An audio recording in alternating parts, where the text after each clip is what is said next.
phone emoji. Send it to her.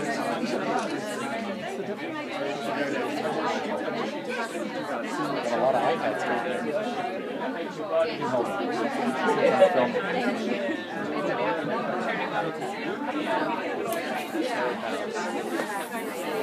I can do it on mine.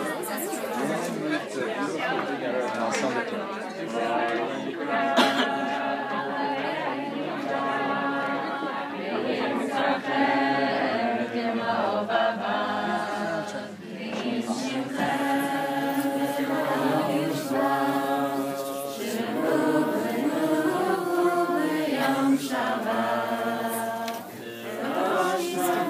That's fine, I'll give it to you.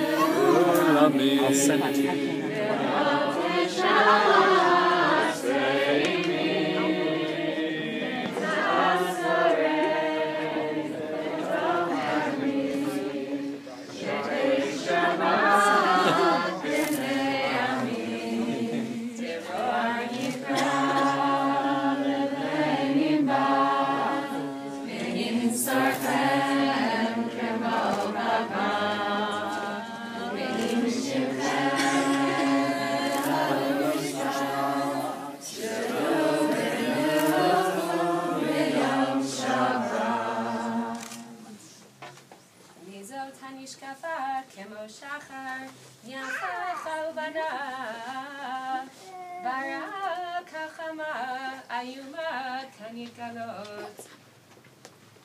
מזמור לתודה, הריעו לאדוני כל הארץ, עבדו את אדוני בשמחה, בואו לפניו ברננה.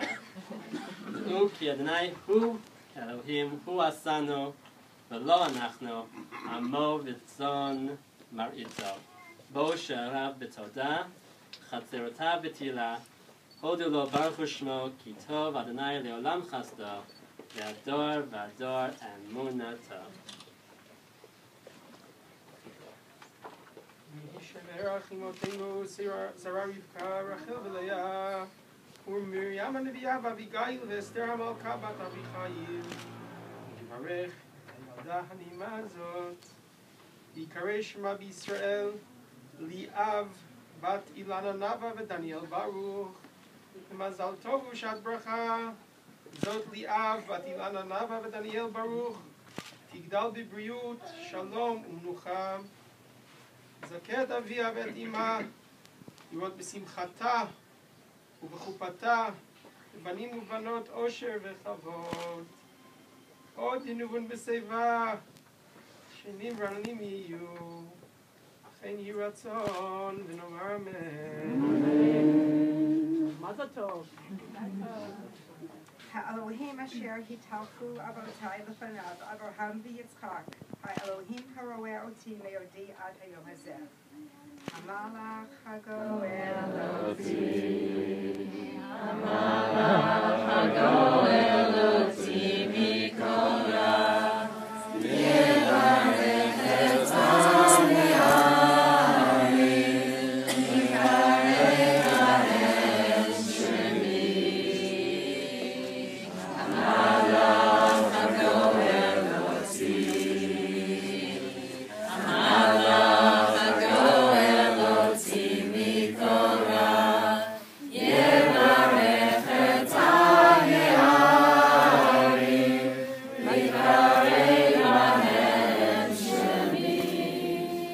בשם אבותיי, בשם אבותיי,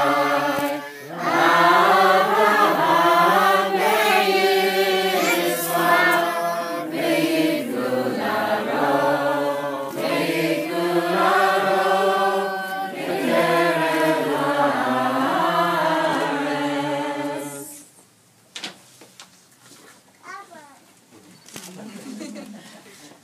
אני אפתח בעברית, כי אני חושב שחשוב לדבר לפחות קצת בלשון הקודש בעיר הקודש. זוהי שעת ברכה, אני ועליזה מבורכים להיות פה עכשיו, יחד עם ילדינו וקהילתם. לידה של נכדה היא אירוע נפלא, ולידה תאומות היא פלא כפול. אני בטוח שאני מדבר גם עבור אשתי עליזה וגם עבור my machatenist Rella, כשאני אומר שאנחנו מודים לקדוש ברוך הוא על הזכות להיות פה בתחילת החיים של שתי בנות אלה. היום יום מלא אורה ושמחה וששון ויקר, ואנחנו כל כך מאושרים לחגוג איתכם. Now the English.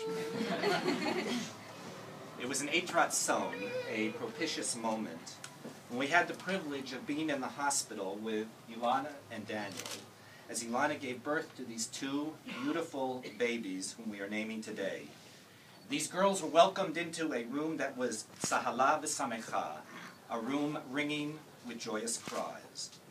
These children are named today, the week we read Parashat Tetzaveh. The parasha this week continues to address the details of the Mishkan. This week, not so much the construction of the Mishkan, but rather the roles of the Kohanim, and specifically the details of the clothing they were to wear when serving in the Mishkan. Kitzat Muzar, it's a little strange that the parasha spends so much time on the external garments of the Kohanim. Normally in Judaism, we don't focus so much on the exterior features of a person. We don't concentrate on the appearance of their clothes. We don't concentrate on what they wear, on the appearance of the person. Rather, we focus on the integrity and the purity that defines a person's soul and character. We are more concerned for the purity of the soul than for the cleanliness of the clothes. But there is an expression that I'm sure we've all heard, that clothes make the man. Or perhaps it's more appropriate to say today that clothes make the woman. These tiny girls were born into the world without any outer garments or possessions. Just two naked bodies squirming and crying b'simcha u'v'sason as they made the passage from the world of the womb into the room of the world. But from the moment of their birth, these two babies began the process of individuation that will continue throughout their lives. One was born first, the other was born second. One with blonde hair, the other with brown. One seemed pensive, the other was active. And today, the names that Ilana and Daniel give these children will further define them. Each name is an external garment that dresses each of these girls in the clothing of their individuality. As twins, part of their challenge in life will be not only to uncover their distinctiveness, but also to distinguish themselves from one another.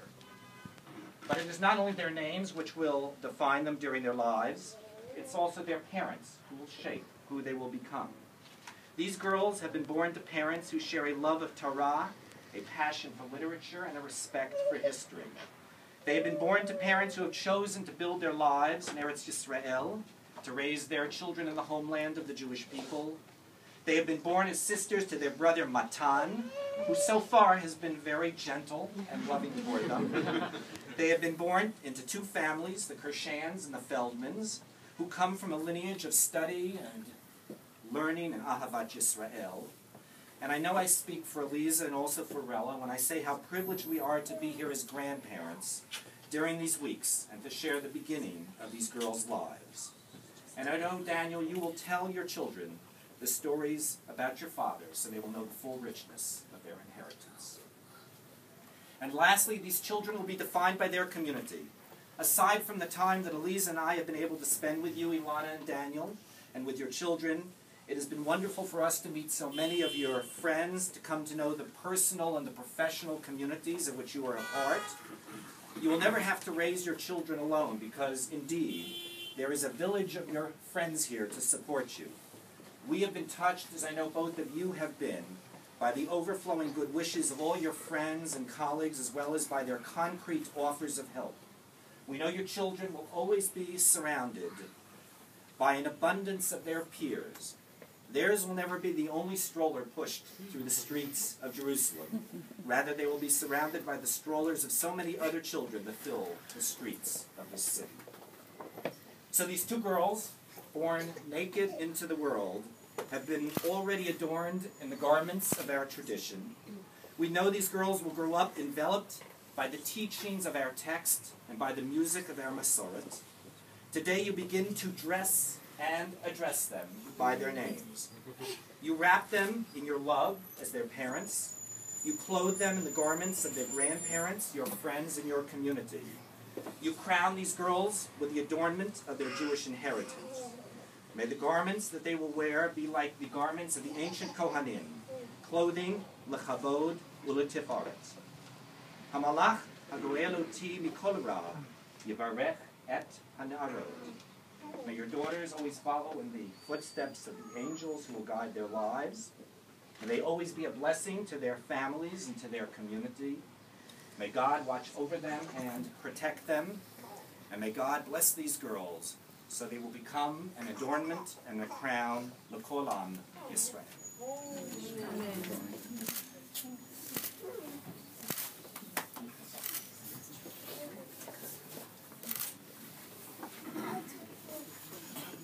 Please join us. There's plenty of room in this space also, as we get ready for the naming of our second daughter.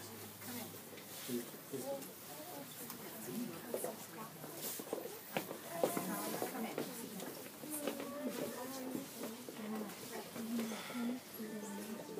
There's lots of room. Please come in.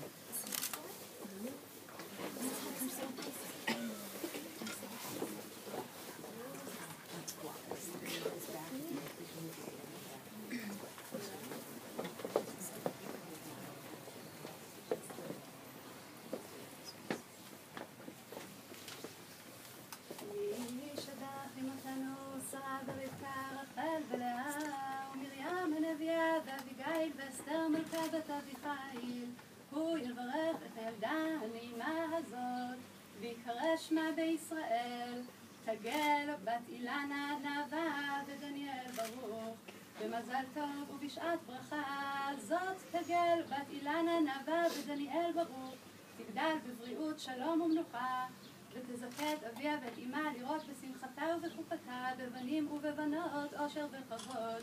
עוד ינובון בשיבה, דשנים ורעננים יהיו, וכן יהי רצון, ונאמר אמן. אמן.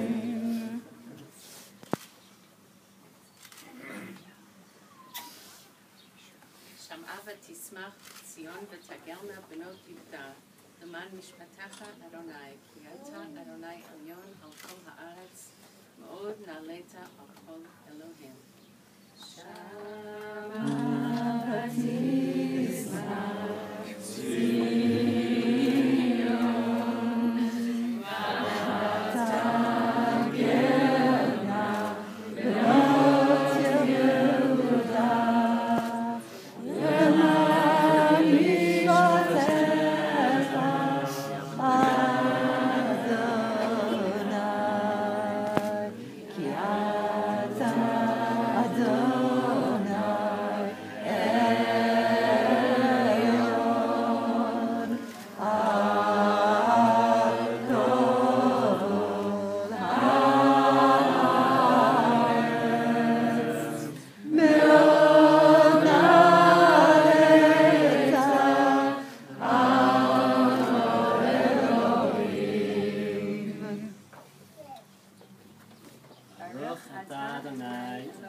לסלוח לך זבח תודה על כל הטובות אשר גמרת עליי. עפעפוני חבלים וצירים אחזוני, בצר לי קראתי אליך ותשמע מהיכלך קולי והיית בעוזרי. ריפאת לכל תחלואי, עטרתני חסד ורחמים, עד הנה עזרוני רחמך. אנא אל תקשני לנצח, כהל אלוהי וברך את אמתך, חזקני ואמצני אותי ואת אישי, ונגדל את הילדות אשר נולדו לנו ליראתך ולעבדך באמת וללכת אורח נשרים. שמור את הילדות הרכות בכל דרכיהן, כונן אותן דעה, בינה והשכל, ותן חלקן בתורתך, ותקדשנה את שמך הגדול, ותהיינה למשיבות נפש לנו בסביבתנו. ואני תפילתי לך אדוני עת רצון, אלוהים ברוב חסדך, ענני באמת ישעך.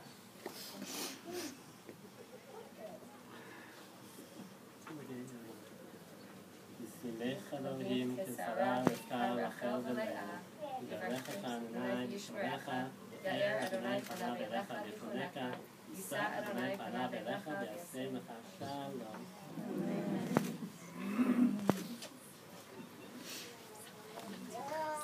שמך אלוהים כשרה רבקה רחל ולאה, יברכך אדוני בשמרך, יאר אדוני פניו אליך ויחונקה, יישא אדוני פניו אליך ויעשה לך שלום.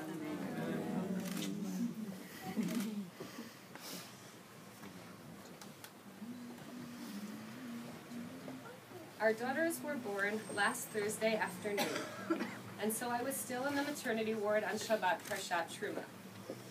As I do whenever I cannot make it to shul, I lay in the parsha aloud, this time while sitting in my hospital bed with the bassinets of our two daughters on either side of me.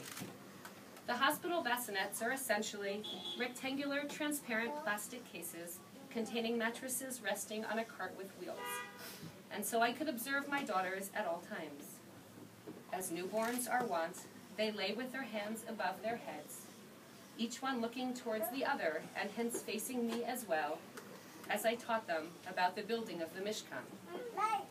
I smiled when I came to the description of the two planks supporting the corners of the tabernacle, which are supposed to be to'amim, matching, a word I accidentally misread as te'omim, twins. But the pasuk that most resonated for me was the description of the kruvim on either side of the kaporet. V'hayu hakruvim porsei chenafayim lemala, sochachim b'chanfeihem al hakaporet, ufneihem ish el achiv, el hakaporet hiyu pnei hakruvim. As I watched my two angelic daughters face towards one another, with their arms swaying above their heads, I felt myself in that most holy of holy places between the Kruvim, where the divine presence communicated with the people of Israel. V'no'adti lecha sham, v'dibarti itcha me'al hakaporet miben shnei hakruvim, asher al aron ha'edut, et kol asher atzaveotcha el b'nei Yisrael. The space between the Kruvim was the point of contact between the divine and the human. For me, the experience of giving birth to our twin daughters also afforded rare and intimate access to the divine, the Borei Olam, the creator of all living things. As I lay in the hospital between my two daughters leaning Parshat Truma, I was reminded that the Mishkan offered a new way of meeting God in the world and a new avenue for religious expression, which are gifts that our daughters have already offered us as well. The Torah teaches that the faces of the Kruvim were turned toward one another. To my astonishment, this is also how Liav and Tagel sleep. Ever since we returned from the hospital, we have been placing them side by side in our pack-and-play crib. Regardless of how we position them, within a few moments, they always turn their heads towards one another. Sometimes one baby opens her eyes and peers intently at her sister. Other times they look into each other's eyes before sinking into sleep. But they are almost always facing each other, each somehow reassured and calmed by the presence of her sister. We can only hope that this is how they will go through the rest of their lives, turning to one another in friendship, support, reassurance, and love. The image of angelic presences speaks to me on another level as well. This past week, Daniel and I spent many intense hours trying to name our daughters. In so doing, we were reminded of a midrash about Jacob's struggle with the angel in Parshat Vayishlach. Jacob asked the angel his name, Hagida Nashmecha, and the angel responds, Lama zeh tish'al lishmi. The Midrash in Breshit Rabbah connects this verse to another encounter between a human and angel that appears in Sefer Shoftim. Shimshon's father Manoach asks the angel his wife has encountered for the angel's name, and the angel responds, Lama zeh tish'al lishmi v'hu peli. The Midrash explains that angels change their names based on the particular mission they are sent to accomplish at any given moment. And so I imagine that in choosing a name for our daughters, we are also, in some sense, charging them with the unique mission in the world. I have felt this past week that so long as our daughters were still unnamed, every mission remained open to them. I imagined thousands of winged angels hovering over us, each representing a different name we might choose, and each angel beating its wings in hopeful anticipation that perhaps that angel might be the one whose mission matches the name we choose for our child. This amassing of angelic presences may explain why the first week of a newborn's life is such a time of intense connection to an otherworldly realm. The moment our daughters are named, like the moment when the box with Schrodinger's cat is opened, all the angels fly off, leaving just two, one for each of our girls. Perhaps the two angels who remained were the same angels that accompanied the namesakes of each of our daughters, Daniel's father and my maternal grandmother. My Savta, Gila Rubin, for whom Tagel is named, was a vibrant, headstrong woman who grew up in Brooklyn but spent her entire adult life as the Rebbitzin at the Wanta Jewish Center on Long Island. Still, the place in the world where she was happiest was Yerushalayim, where she and my Zadie spent many sabbaticals attending Parshat HaShavua Shiurim, just as Daniel and I love to do. Together they took their children on their first family trip here in June 1967, where Savta enjoyed showing off her biblical Hebrew in all the most modern context. Having grown up with Zionist, Hebraist parents and grandparents, Hebrew was in fact her first language. I was fortunate to share with her a love not just of Hebrew, but also of crossword puzzles and literary novels. I always knew which books were Savta's because she wrote in pen in the margin. I dared use only pencil. And because the pages were pervaded by her distinctive perfume, which I can still smell to this day, exactly 18 years and 1 week after her death. We hope Tagel will draw from her spirit and embody her strength, her vibrancy, her love of language and literature, and her attachment to the Jewish people.